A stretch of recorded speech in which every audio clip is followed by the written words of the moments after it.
Good morning, you beautiful people. I hope you guys are having a wonderful day today. Welcome to my Gears of War 4 Insane Difficulty Guide. This is Act 4, Chapter 1, Get Out.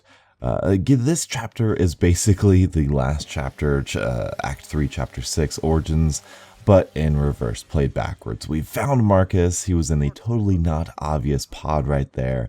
And we get some really cool exposition, and we get some cool little story lore mechanics from him because he was in this little pod. And that's where I think a lot of people are going to be on board or not on board with this story. Either you're like, yeah, this is awesome and it's totally going to work, or no, you're not really there. These things aren't locust and they're basically locust and whatever. So this level, this whole act, this Act 4, now I am not one to claim that a game uses intentional padding, and it's just difficult sometimes. Sometimes you'll play in a game and you're like, why are we doing this? And then you hear in the story why you're doing this and you're like, really? Is that the reason? It feels a little convoluted. And this can be one of those acts that someone could perceive it that way. This is really this first engagement here is the new stuff about this, and it's kind of interesting. I actually like this engagement because you have this loader, and if you've seen a previous video, you'll know that the loader, you are basically invincible. There are so many different enemy types that they're going to throw out your way, but because you have this loader, you're completely fine. You are all good. So all you need to do here for this fight is stomp out all of the guys, run into all the guys, and what I also like to do is I like to explode all of the pods as well, because we are going to be facing a Snatcher for the second time, I believe it is, and we're going to be facing another one for a third time later in this mission as well. But you want all of these pods popped because you don't want any more Juvies than you already have to deal with when the Snatcher comes in. But as you can see, I'm getting shot from all around. I even have blood splatter on my screen. Still nothing. He stuck me right on my face. There's a guy right behind me, not taking any damage. I'm not sure if this is like a bug that they never patched, or they meant for you to be invincible in this, but hey, that's super fun. So take advantage of that and enjoy.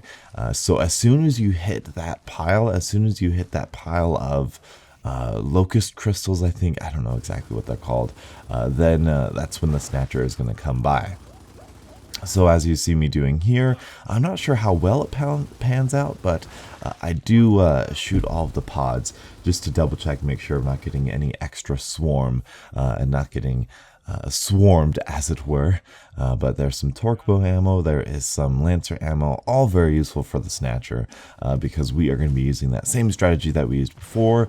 Kind of train him around, get away from him, use cover when he's going to shoot that little scorpion tail of his, and take advantage of him when he has one of your teammates.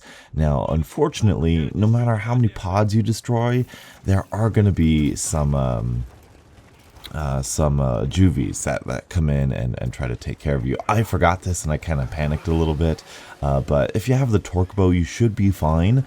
What you need to do is you need to focus on these Juvies and just make sure whenever that Snatcher does that little tail attack like that, you're behind cover like I just was right there, and just kind of melee these guys. By now you should be really comfortable with them, and just make sure all of these Juvies are destroyed, are taken care of. Now, something else that I kind of got lucky with here is the Snatcher took one of my teammates, and I was really close to actually failing this level, and my teammate got lost all the way. I think it was Kate. She got, I finally released her all the way over there, but luckily for me, the Snatcher was completely focused on her this entire time. So, I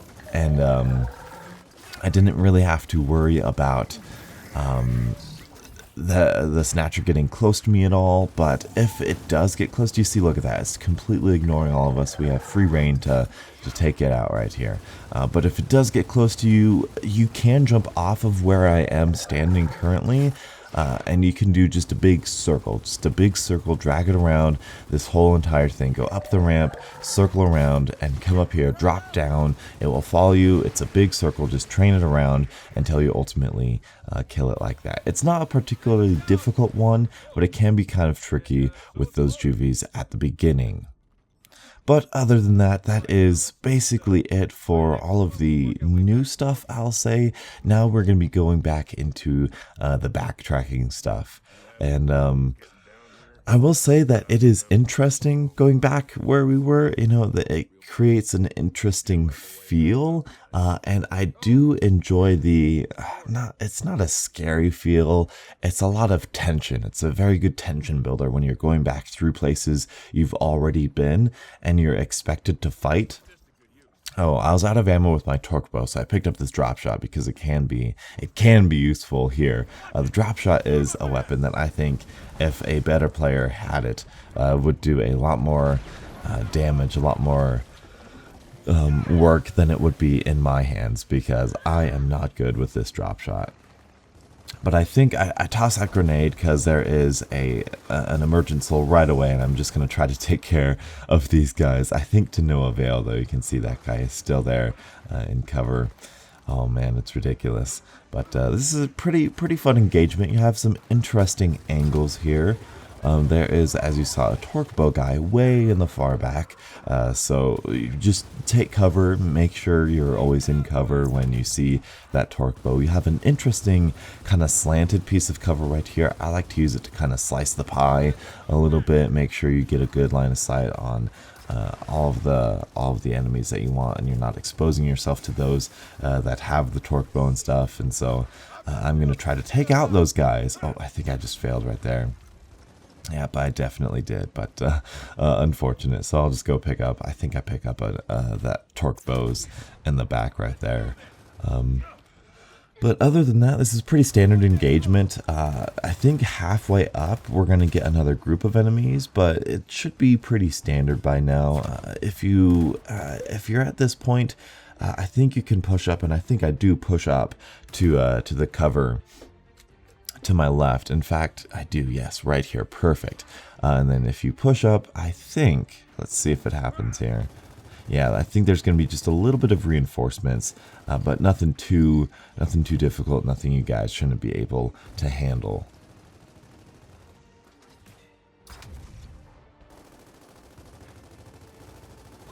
So yeah, just the typical Gears of War stuff here. It's a pretty nice engagement, really perpendicular to, or parallel to each other, I should say. We're all fighting on the same plane here. There really is no good cover in that medium range. If you're where, oh yeah, there we go. Someone accidentally popped a pod, and all these Juvies come, which is actually quite cool. But yeah, there's that emergent soul you can use. There's those two things on the left and right, which I think I eventually end up using. But if you want to take your time, play it safe, you can hang back here where I am. And I gotta say, when you pop a pod and those screamers come by, it's pretty epic. It's pretty awesome. I really do enjoy that game mechanic. I think they could have used it to their advantage, even more so than they did. But I think it was really cool. I love that shriek of just like horror and pain, and just it puts you on edge. It's really cool. But up here, make sure to pick up these torque bows. And I guess if you would like to, you can pick up the hammer burst, but I much prefer the torque bows because they do a lot of damage to boss enemies. And my Lancer's good for standard drones, and the torque bow is good for Juvies and bosses, which we are going to come up against here pretty soon. But we're going to climb up these ladders, and we are going to be back to where we were. I apologize. This is where the backtracking begins. But in terms of the backtracking and stuff, a lot of people say that backtracking is just artificial padding to a game. And while I can sometimes see that, with certain types of games, in this case, I kind of almost see it, but the engagements and the enemy types are basically new, and I don't really have a problem with the backtracking at least in this last half of this level. And there is a guy right here, so you can either let your teammates take him out, you can take him out, doesn't really matter. I like to take him out just because I like to keep things moving. But it is noteworthy we are coming up towards the last little fight of the mission here, and it's going to demand a lot from you. It's going to demand a lot of not only time and patience, but a lot of ammo as well. So you're really going to want to be conservative with your ammo and be smart with your ammo. It's not a section that I'm too particularly fond of because I don't like it when action games like Halo or Call of Duty or Gears of War make you and force you to be sparse on ammo, unless you're going for like a horror vibe like Dead Space. Dead Space is awesome because that's kind of a game mechanic rather than just a way of interacting with the environment. This ammo conservation has no place, at least for me, in Gears of War, so it's kind of frustrating. But and you are really going to want to count your shots. You're really going to want to be smart about it. Maybe use your pistol. I didn't have the ability to use my pistol here, but if you do have a pistol, even if you have this pistol, it might be beneficial for you to take out the Snatcher, because as soon as you cross this invisible tripwire, you're going to get that prompt. And I like to just run all the way back, even farther back than that last piece of cover. I like to take cover where we came from in this little hole in the wall here. And I think in the 2 or 3 times that I've played this, the Snatcher has never come this close to me. It's never come inside this room. So long as you are here, you should be fine, and the Snatcher will always look at your teammates. And I think I got lucky here because the Snatcher it looks like it got stuck right here. And luckily my teammates were all shooting at it. I was able to get some really critical shots on him right here, which is awesome. And what I would be doing if he wasn't stuck, I think he gets unstuck right here, yeah.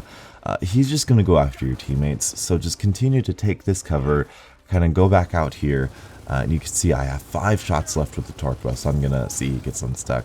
I'm going to take him out with my Lancer now. He should be super close. He's going to snatch up Kate here.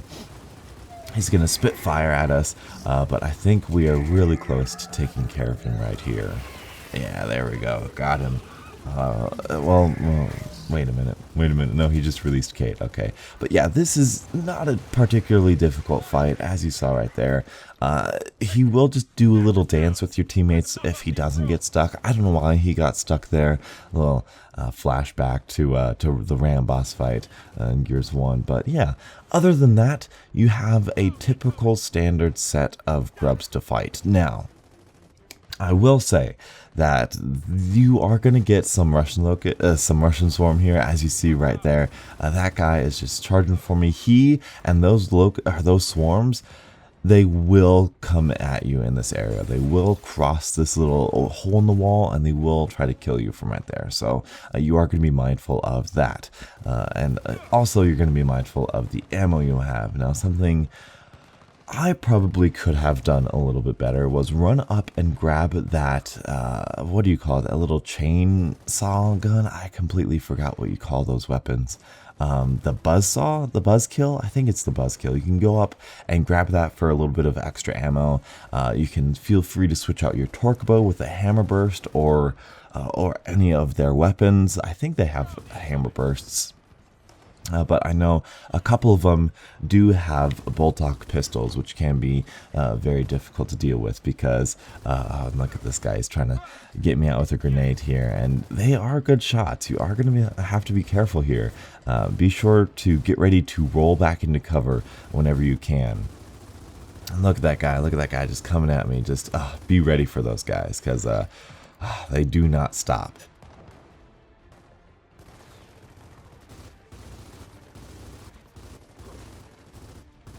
But luckily, look at that guy. Oh, it's ridiculous. But luckily, my teammates do a good job of cleaning up these guys, clearing them out, and making sure we are all safe and ready to go. Because after this fight, you are basically home free. There's a little bit of stuff we gotta worry about, but for the most part, we're pretty much over with this. So I see him low on Lancer ammo, and I said, all right, I got to use a torque bow now. I think there's only 1 or 2 guys left. I'm going to try to get them to kill those guys, and hopefully we can get them. But nope. Oh, look at that guy. Del, come on. Come on, Del, take care of him. Take care of him here. I bet you could probably get away with pushing up a little bit more aggressively than I did here, but I did not want to fight that Snatcher again. And there we go. There we go. My teammates took care of all of them, and that's awesome. Now there is a shotgun right here. And I believe there are some grenades. No, it's a retro lance right there. So that is a weapon that if you push up, you can take advantage of right there. So that's really cool. And so here is where I will scour the map for ammo. I don't believe I could find any. I think I was just kind of roaming around here.